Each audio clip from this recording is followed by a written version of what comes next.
Hello my dear friends, you're in the military with summary channel, and today we will discuss the situation in Ukraine on the 23rd of February of 2026. Today we have lots of very interesting updates, so let's start.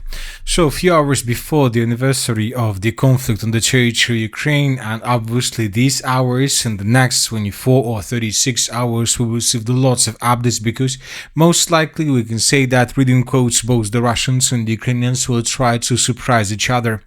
As for the Ukrainian side, during the previous 24 hours, they launched a massive missile and drone attack deep inside of the territory of the Russian Federation. According to the Minister of Defense of the Russian Federation, between 2 p.m. of this 22nd of February and 7 a.m. of the 23rd of February of 2026, the Ukrainians launched around 400 drones deep inside of the territory of the Russian Federation, but most of them were just decoys without any explosive on board. The Russians, according to the Minister of Defense, managed to bring down almost every single drone that Ukrainians launched, but there are of course exceptions. The Ukrainian sources published this picture this morning, and here we can see the approximate routes of Ukrainian attack, and according to information we have, at least 2 objects of energy infrastructure were damaged. The Ukrainians managed to damage the Belgorod substation, which is located in the northwestern part of the city, and here we have this video where we can see explosions in this area. The Ukrainians attacked this territory, and as you can see, there are currently, according to the local sources, there are problems with energy supply, there are problems with the heat, power outages and so on. But this attack wasn't the main attack of the armed forces of Ukraine. That was a secondary attack with just one purpose: to reload and not to overload the Russian air defense forces, to stress Russia's air defense systems and so on. The main attack was launched in the direction of the central part of Russia. We have already discussed this situation during the previous video, but this evening we received additional updates about this attack. So let's discuss first everything that we have already received and have already discussed.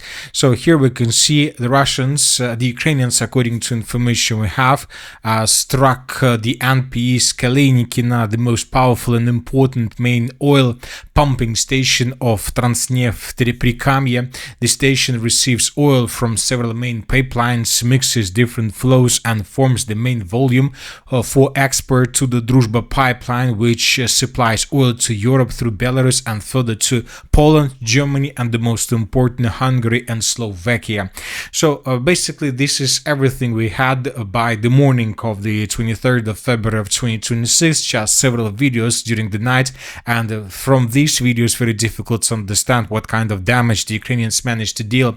But somewhere at noontime, pro-Russian sources and pro-Ukrainian sources published this video, and here we can see the consequences of Ukraine's attack, and obviously as a result of attack we can see that Ukrainians managed to deal probably significant damage to this oil facility. Most likely a part of this oil facility was completely destroyed. We can see very huge fire, and most likely the Russians will be forced to spend lots of days before stabilizing the situation in this area. Another important video was published today from the area of the settlement of Veliki Luki. This attack in the area of Veliki Luki took place several days ago, but today we received consequences of this attack. As you can see, as a result of this attack, another oil depot was almost completely destroyed, according to the comparison of the satellite pictures that are coming from the territory of Russia. So this is the situation with the energy sector. Of course, the Russians are striking back, and during the previous 24 hours, not just during the previous 24 hours, just to remind you that yesterday the Russians carried out a massive missile attack through the entire territory of Ukraine using dozens of missiles and hundreds of drones. The Russians were attacking substations, the Russians were attacking power stations and so on.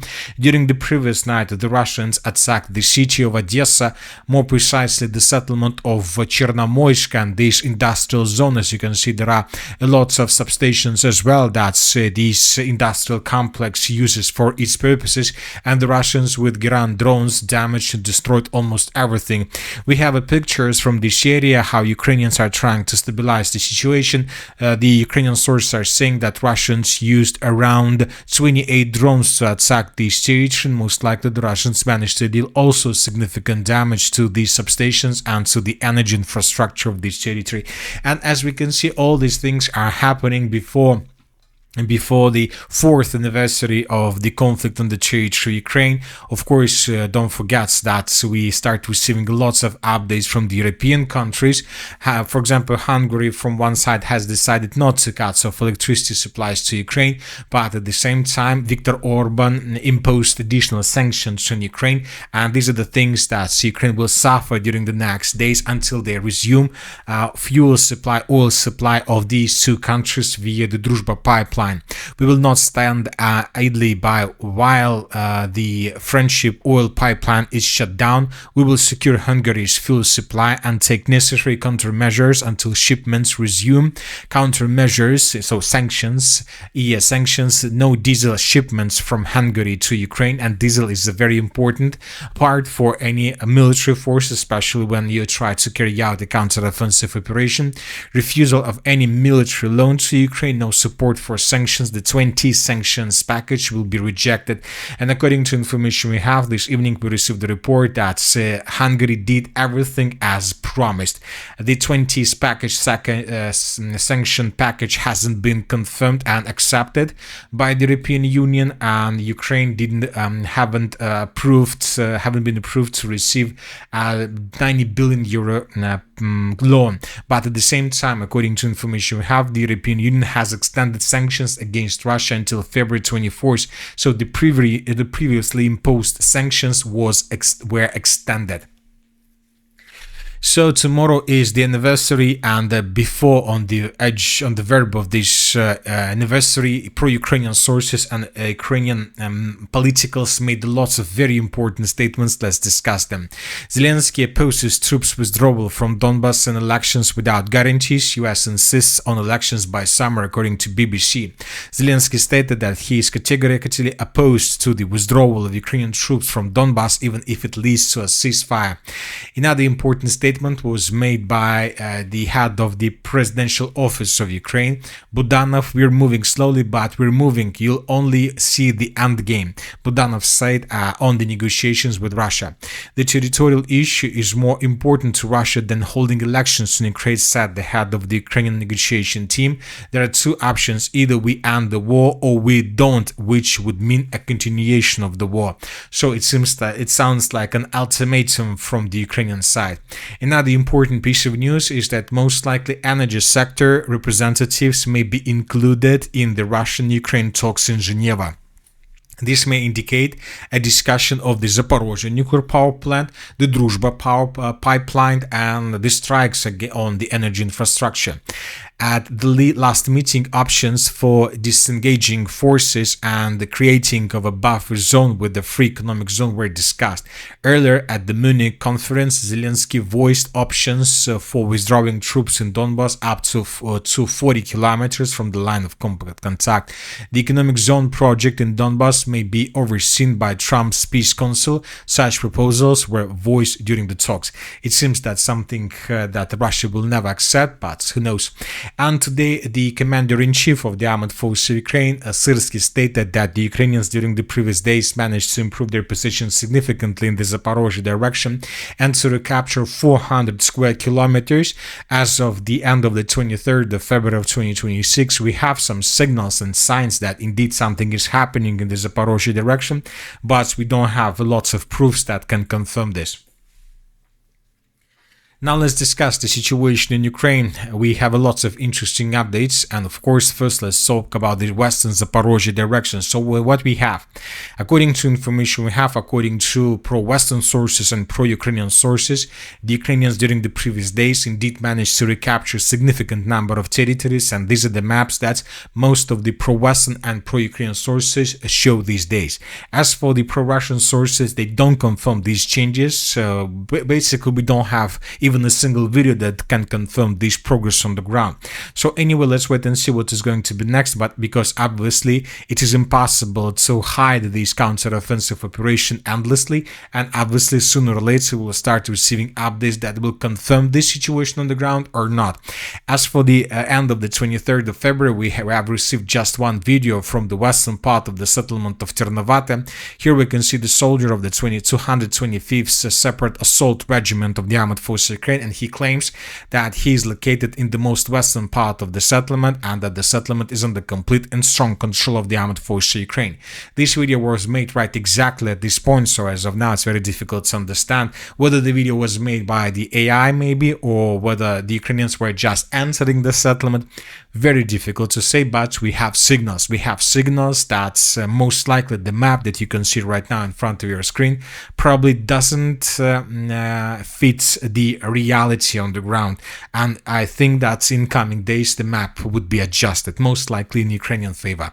And most likely tomorrow we will receive lots of changes right exactly during the day of the anniversary of the conflict. Most likely both the Russians and Ukrainians once again will try to surprise each other. Now let's move further and let's discuss the situation in the Constantinople direction. During the previous 24 hours, we received lots of updates. We have changes. So this is the situation by the end of the 22nd of February. This is the situation by the end of the 23rd of January.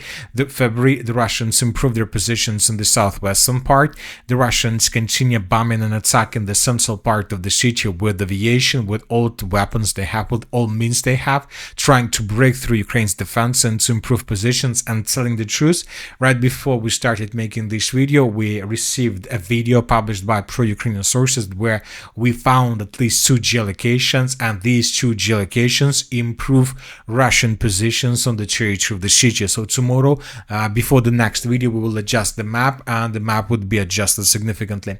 Furthermore, the Russians are trying to improve their positions around the settlements of Raskoshna and Dovga-Balka. Here we can see how Russians were bombing positions of the armored forces of Ukraine on the territory of Raskoshna. So it seems that the Russians are preparing themselves before a major attack with the purpose to establish complete control over this territory. These villages are very important for Russians, and of course in coming days, before they get deeper inside of the city of Constantinople, the Russians would try to take these 2 villages under complete control. This is very important for them. Now let's move further and let's discuss the situation in the Slavyansk direction, where the map has been adjusted once again. We adjust the map in this area almost every single day. Small corrections, but they're being made every single day. For example, this is the situation by the end of the 18th of February of 2026. This is the 19th, a small adjustment in the central part of Nikiforovka. This is the end of the 20th, small corrections along the Seversky Donbass Canal and around the settlement of Golubovka, small adjustments to the west of the river of Bakhmutka. This is the end of the 21st, the video with the Russian flag, additional changes. This is the end of the 22nd, the small pocket to the south of Fedorovka Druga collapsed, and this is the end of the 23rd. Once again, small changes, but with these small changes we understand that sooner or later the Russians would be able to establish complete control over the Russian side of the Seversky Donbass Canal. And today we have changes on the territory of the village of Lipovka. This first, pro-Ukrainian sources reported that the Russians managed to break through Ukraine's defense in this area and to capture significant territories. And a few hours later, we received this video where we can see how Ukrainians were attacking positions of the armored forces of the Russian Federation with FPV drones. So one of the episodes of this video took place right exactly at this point. Based on this video and based on the report published by pro-Ukrainian sources, we have adjusted the map. Now we see that the Russians, according to these updates, are taking in pincers the settlements of Fedorovka, Druga and Dibrova, and it seems that the Russians have almost completed this task. Furthermore, the Russians began attacking positions of the armored forces of Ukraine in this small forest. So the Russians are advancing. And we believe that due to the fact that these 2 villages are very small, and due to the fact that there are still no leaves on the trees, we believe that within the next week the Russians will be able to establish complete control over the territory and to force the Ukrainians to fall back from these, let's say, positions further in the northern direction towards the settlement of Alexandrovka, or even in the western direction on the Ukrainian side of the Seversky Donetsk-Donbass Canal.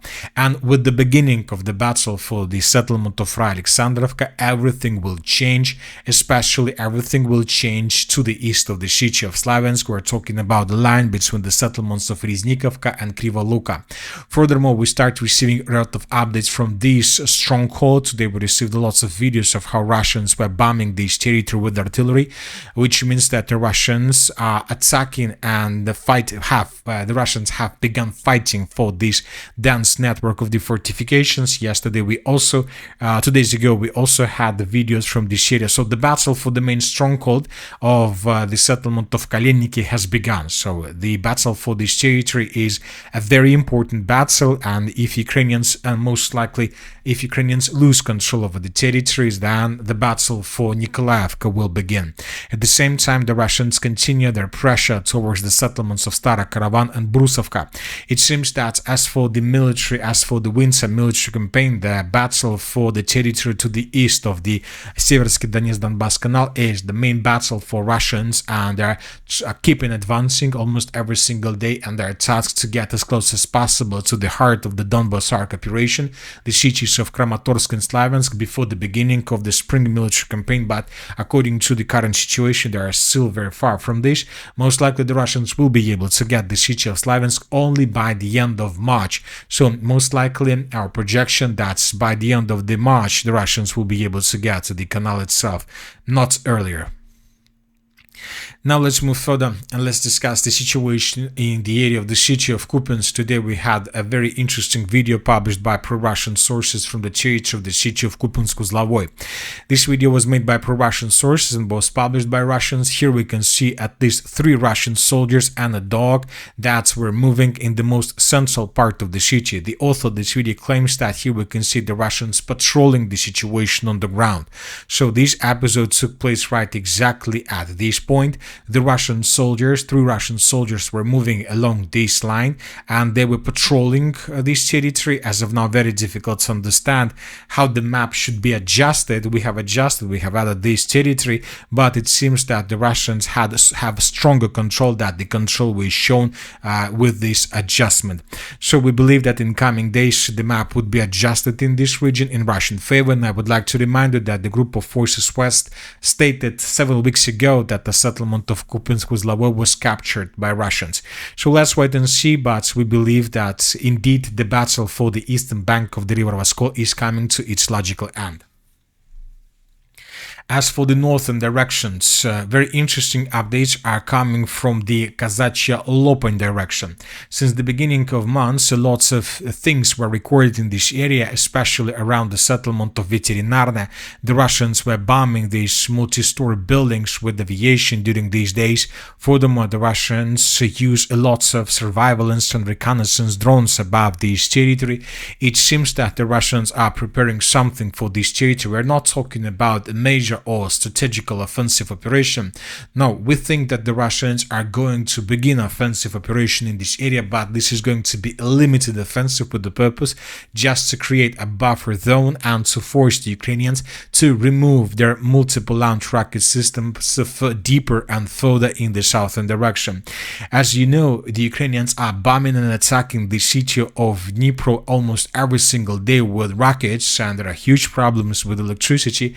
So most likely Russians sooner or later would be forced to begin something like an offensive operation with the purpose to take under control the settlements of Zolochev, Zaporizhzhia, Lopan, Udy, and so on, with the purpose basically to force the Ukrainians to move their artillery systems deeper, which will reduce their capabilities to attack deep inside of the territory of the Belgorod region. So maybe this is already the beginning of this, because during the previous 24 hours we received this video where we can see lots of episodes of how Ukrainians were attacking and destroying Russian drones that were flying above this area, obviously collecting and gathering information about Ukraine's positions in this area and forces who are located in this region. So all these episodes took place in between these fields, between these settlements like Zolochiv and Kazachia Lopan. As for the Sumy direction, during the previous 24 hours, additional changes were recorded. So these are the changes. The Russians, as you can see, according to these updates, approached the second defense layer from the northwest and from the northeast. The battle for these villages are waiting, are ahead of us. So which means that most likely the next week the clashes for this defense layer begins. And then this is going to be a very interesting situation and development on the front line, because if Russians take under control these settlements and if Russians enter these huge Sumy forests, this can force the Ukrainians to redeploy units and soldiers back to the city of Sumy with the purpose to stabilize the situation, because under the protection of forests, the Russians may begin advancing much faster. And that's it for today. The Military Summary channel reminds that we condemn any violence in the world. Thank you for your watching. Subscribe to my channel, put your likes, join my Patreon, and have a good day. Bye bye.